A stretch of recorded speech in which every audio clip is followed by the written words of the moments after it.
Good morning, Coryell's class.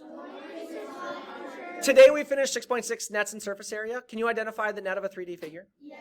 Can you find surface area? Yes. For those of you that were gone yesterday, pay really good attention in the next couple of minutes as we talk about nets. So real quick, a net is a what kind of figure? A flat figure. That can be what? Folded. To make what kind of shape? A 3D shape. So a flat figure that you fold to make a 3D shape. Okay? Surface area, we'll skip these words for now. Surface area then would be the total area of the sides of what kind of shape? 3D shape. So like a Kleenex box? Yes. You find the area of each of the sides, add them all together, yes? Yes. Okay, here, nets. Those of you that are gone yesterday, here are nets. So if I take this shape and I folded it, what would it make? A cylinder. Like a coffee cup or a coffee mug? Yes. Like a water bottle? Yes.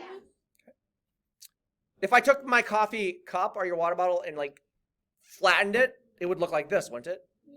The top, the bottom, and then this would be the whole side, yes? If I folded this shape up, what would it make? Cone. By the way, what do we call this in this form? What kind of shape is that? Or what do we call that? No, it's called it's called a net. This is a net, and if we folded it, it would make a 3D shape like a cone, right? Yes.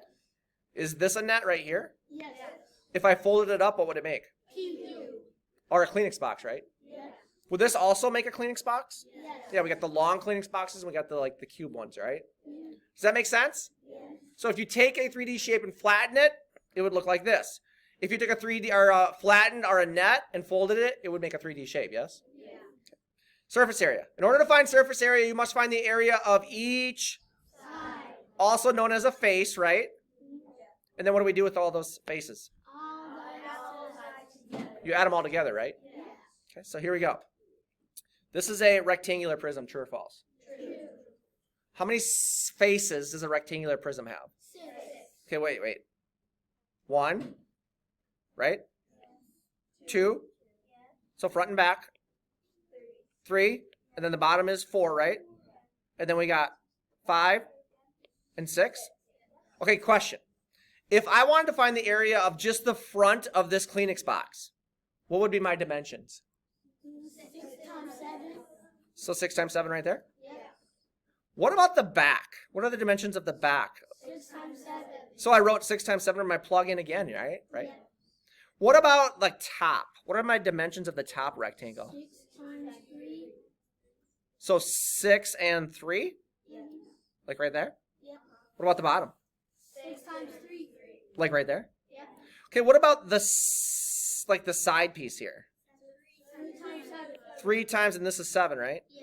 Like right there? Yeah. And what about the back piece? 3 times 7. This whole back piece right here? Yeah. So I have the area of all the sides, yes? Yeah. That's the entire surface, yes? If you add all of these numbers together, you get? 162 units squared. That's called surface area, right? Yeah. What are these numbers again called? Plug-in. Plugins.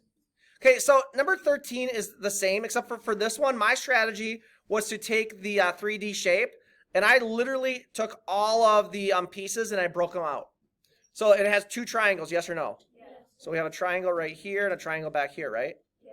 So I just found the area of each of the 2D shapes, and I added them together to get my total area, yes? What do you got to make sure you do if you have a triangle and you're trying to find the area of a triangle? What do you got to make sure you do? Divide by 2. Divide by. 2. We good?